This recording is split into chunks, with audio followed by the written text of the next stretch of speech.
Miqueias, capítulo 5, a partir do verso 2 até o verso de número 5, a parte A do verso 5. Diz assim a palavra do nosso Deus: E tu, Belém Efrata, pequena demais para figurar como um grupo de milhares de Judá, de ti me sairá o que há de reinar em Israel, e cujas origens são desde os tempos antigos, desde os dias da eternidade. Portanto, o Senhor os entregará até o tempo em que aqui está em dores tiver dado à luz. Então o restante de seus irmãos voltará aos filhos de Israel. Ele se manterá firme e apacentará o povo na força do Senhor, na majestade do nome do Senhor seu Deus, e eles habitarão seguros, porque agora será ele engrandecido até os confins da terra. Este será a nossa paz. Meus irmãos, minhas irmãs, Miqueias é um profeta que denunciou Jerusalém, a capital do reino de Judá. Miqueias denunciou uma religião que fez associação com a política. Então, a religião e a política de Jerusalém, capital de Judá, estava unida com resultados pecaminosos, opressão do povo mais pobre, engano e injustiça. Miqueias denuncia uma religião misturada ao poder. Miqueias denuncia um poder que tenta manipular através da religião. Os pobres estavam passando fome, a instituição religiosa engordando, crescendo, enriquecendo. A capital do reino de Judá, Jerusalém, era bela, com palácios, com templo.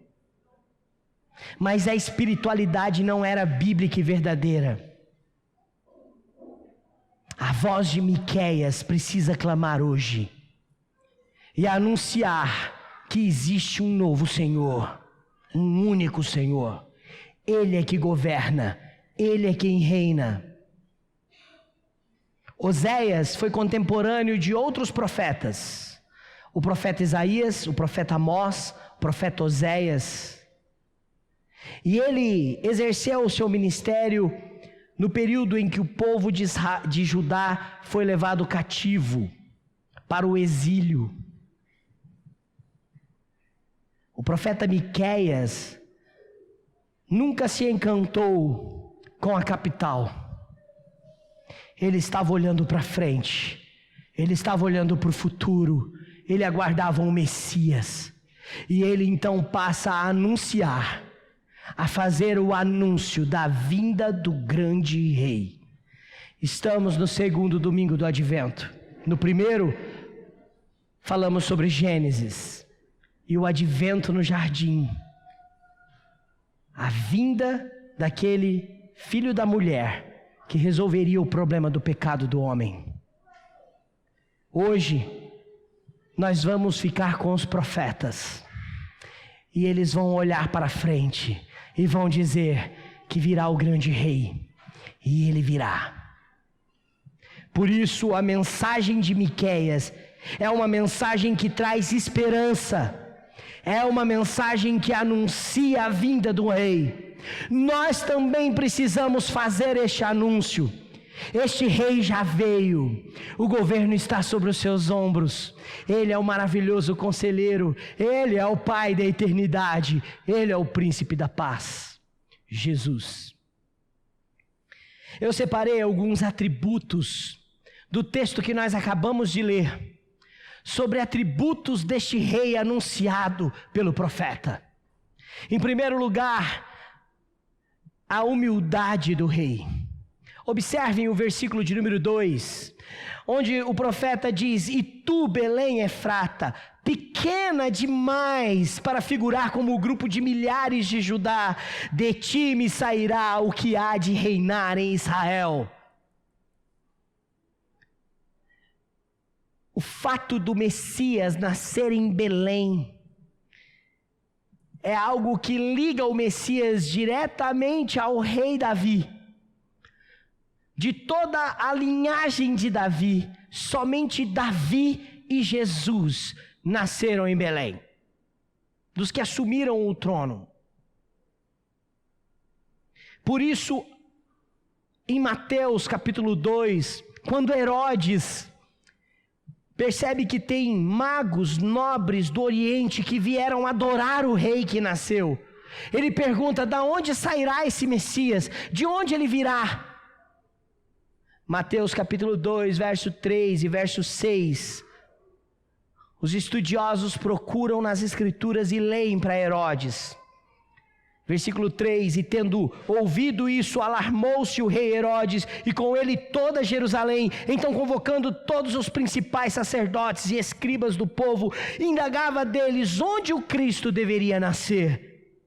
Em Belém da Judéia, responderam eles, porque assim está escrito por intermédio do profeta: e tu, Belém, terra de Judá, não és de modo algum a menor entre as principais de Judá, porque de ti sairá o guia que há de apacentar o meu povo Israel. Belém, uma aldeia pequena, sem muita importância, pobre. Pequena demais para representar um grupo tão grande. Humilde, simples demais.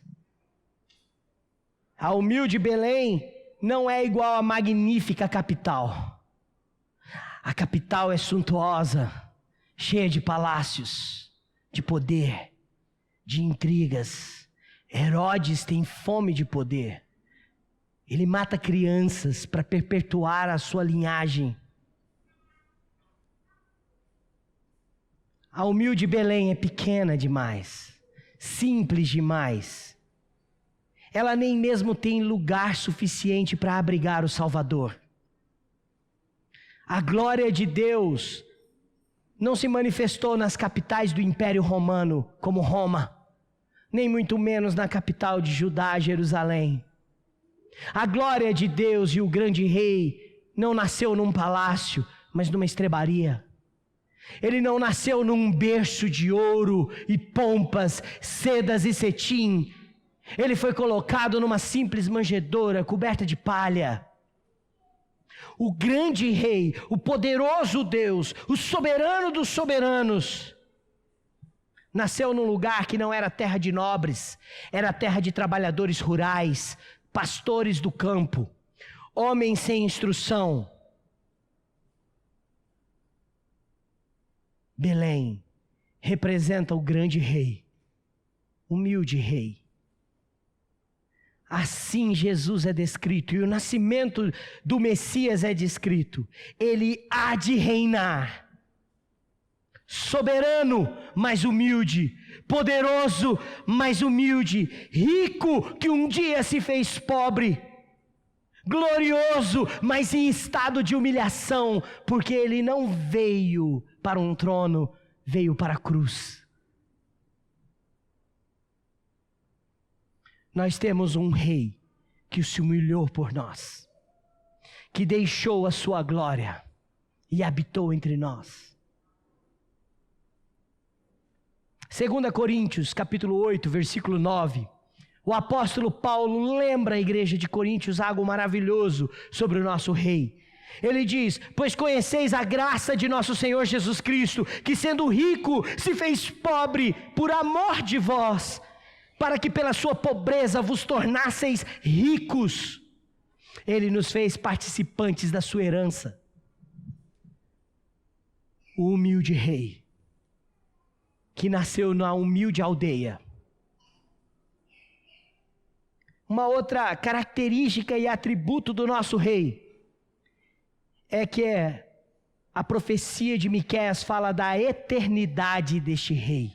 O versículo 2 ainda diz: e cujas origens são desde os tempos antigos, desde os dias da eternidade. Há uma referência a tempos antigos e dias da eternidade. E embora haja um período do tempo, da história, em que homens famosos e conhecidos nos livros da história mundial são narrados como Herodes, como o imperador. Embora houvesse um espaço, tempo e geográfico, Jesus é mais antigo que Belém. Embora haja um marco temporal e um marco geográfico, ele transcende o tempo. Sua origem é a eternidade. E só há um que é eterno.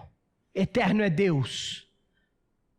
O Salmo 90 diz: de eternidade a eternidade, tu és Deus. Por isso aqui, o profeta Miqueias aponta para a vinda do grande rei, mas ele diz que este rei humilde é o próprio Deus eterno.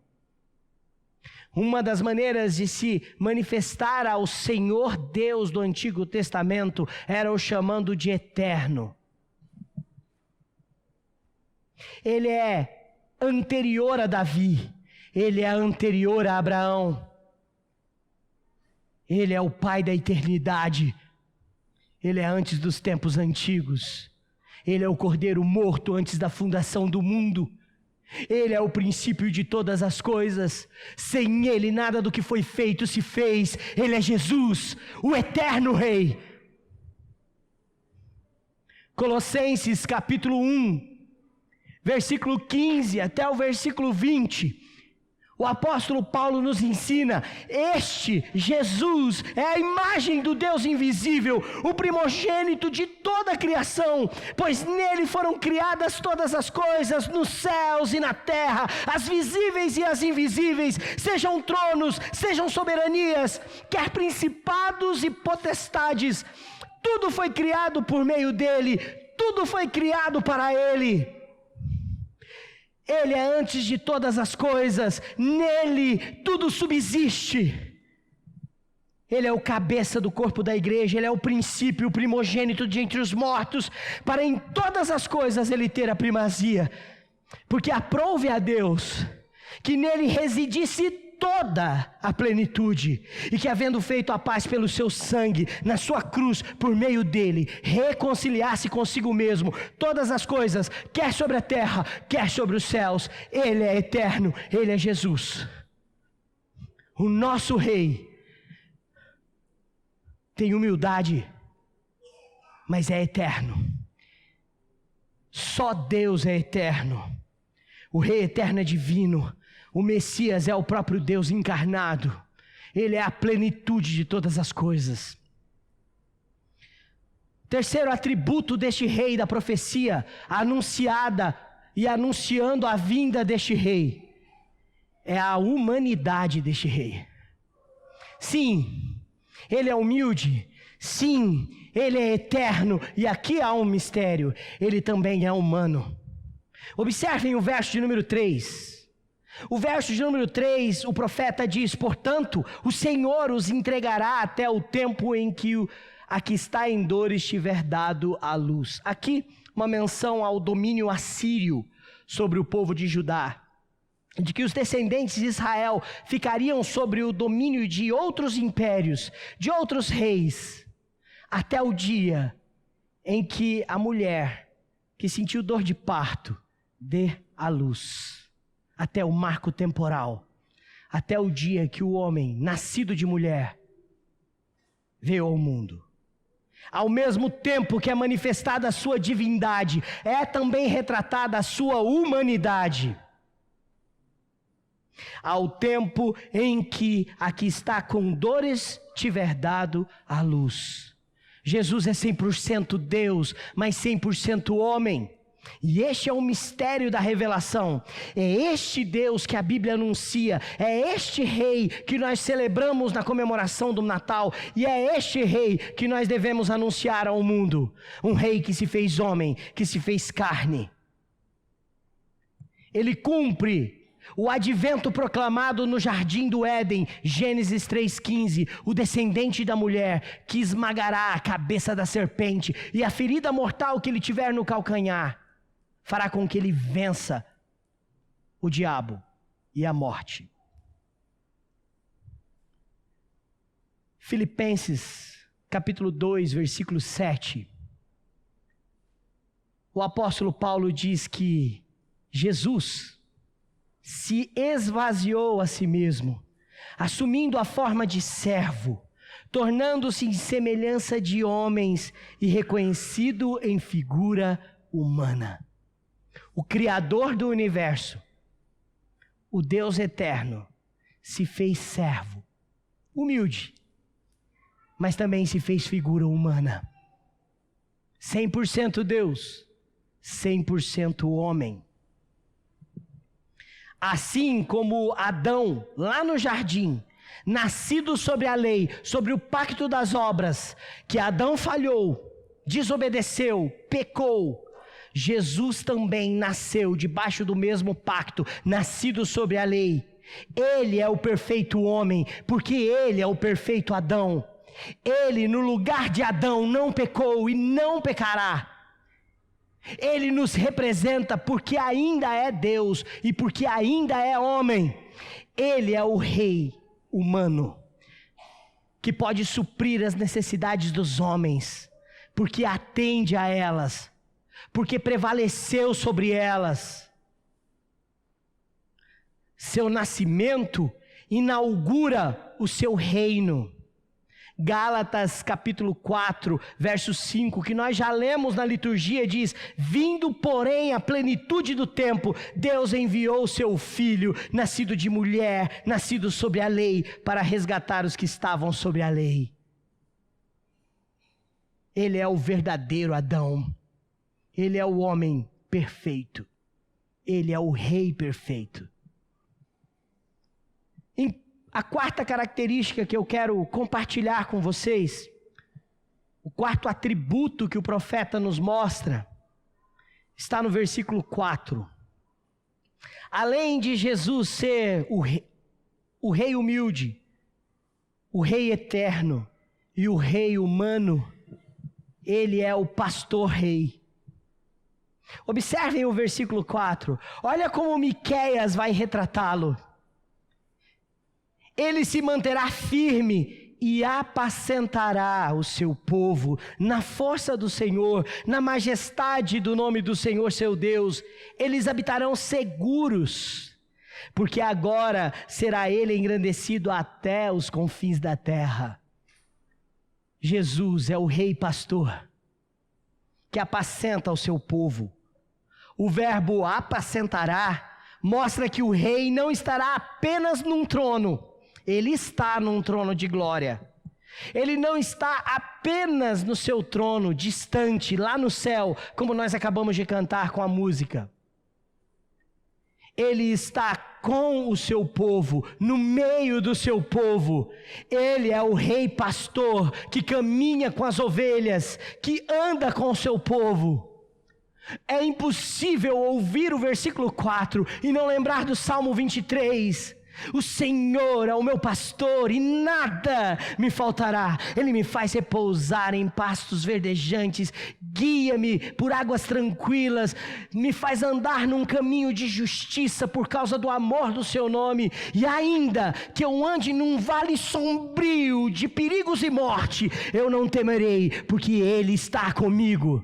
O Senhor está com seu povo, Ele é o pastor do seu povo. Este é o rei que o Natal anuncia.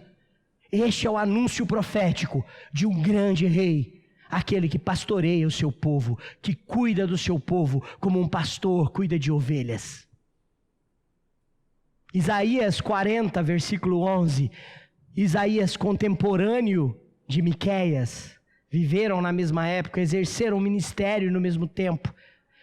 Isaías, no capítulo 40, no versículo 11, diz: como pastor apacentará o seu rebanho, entre os seus braços recolherá os cordeirinhos e as levará no seu seio. Os que amamentam, ele guiará mansamente. Este é o nosso pastor, glorioso, soberano, poderoso, entronado nos céus, mas que caminha com o seu povo, porque ele é o Emanuel. Ele é o pastor das ovelhas. E como então ele vai pastorear o seu povo? O versículo 4 diz que ele se manterá firme e apacentará o seu povo na força do Senhor e na majestade do nome do Senhor. Poder e majestade, força e glória. O Rei Pastor Jesus Cristo pastoreará, governará diante do poder e da majestade de Deus, diante da força e da glória do Senhor. O pastor Hernandes Dias Lopes, pregando sobre este texto, disse: como Rei Pastor, Jesus tem poder e majestade, poder para proteger o rebanho dos lobos. João 10, versículo 11 diz: eu sou o bom pastor dá a vida pelas ovelhas. Versículo 12: o mercenário que não é pastor, a quem não pertencem as ovelhas, vê vir o lobo e abandona as ovelhas e foge. Então o lobo as arrebata e dispersa, mas Jesus é o bom pastor.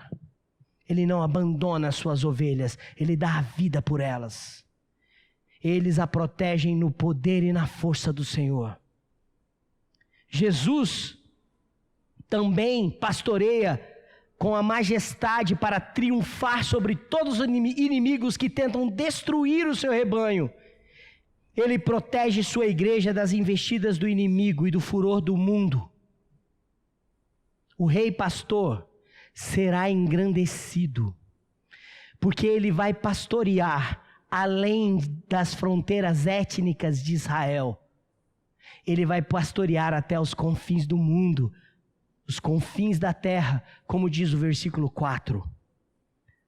Diante do poder e da majestade de Deus, ele é o pastor do seu povo.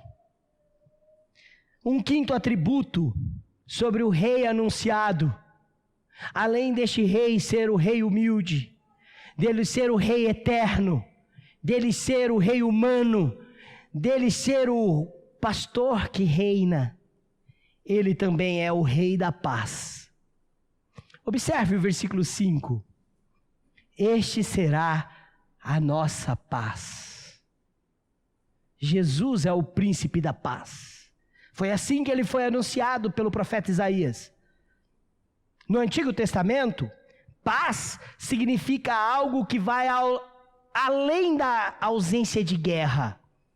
Paz significa algo que vai além da ausência de conflito. Paz no Antigo Testamento não significa falta de problemas, de dificuldades e de adversidades. Paz no Antigo Testamento significa segurança e prosperidade. Ele é a nossa paz. Ele é o príncipe da paz. Isaías capítulo 9 diz isso. Príncipe da paz. Mas Jesus, sendo a nossa paz, também nos dá a sua paz.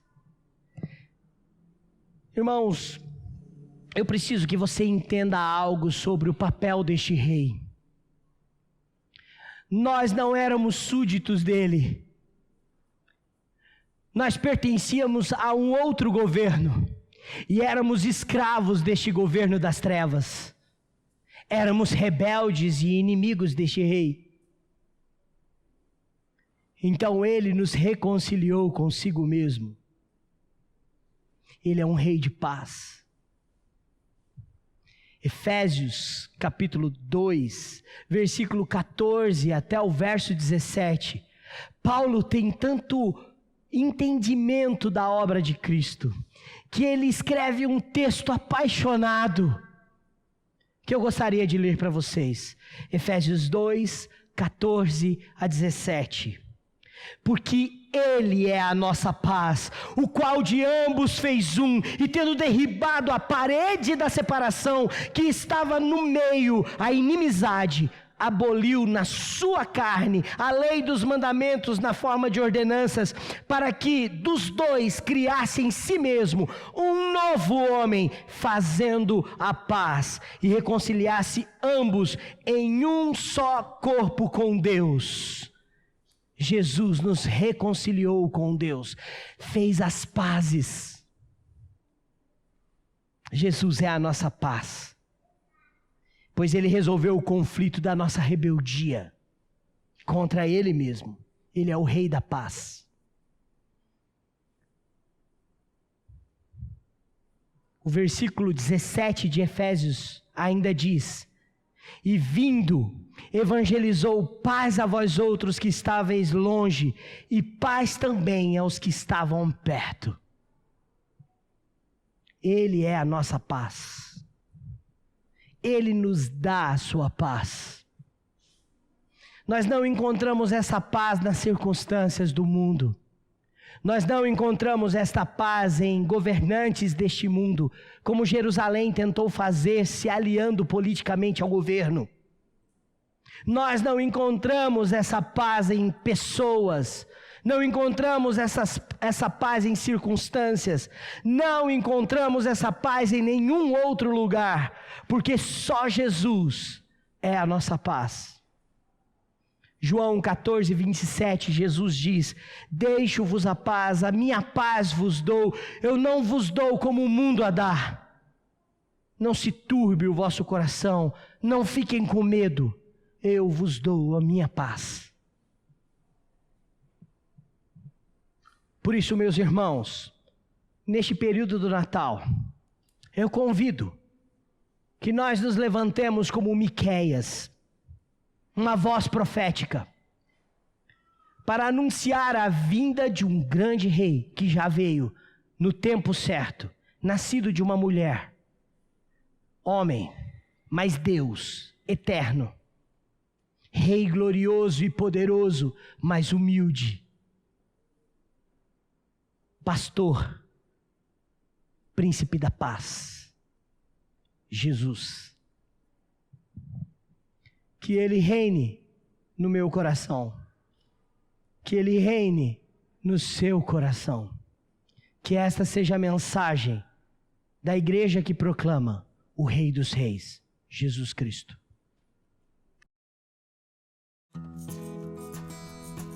Ei pessoal, quer continuar assistindo os nossos vídeos? Clique aqui e você vai ter acesso em outros vídeos. Mas também se inscreva no nosso canal, tá bom? Acione o sininho e compartilhe com outras pessoas.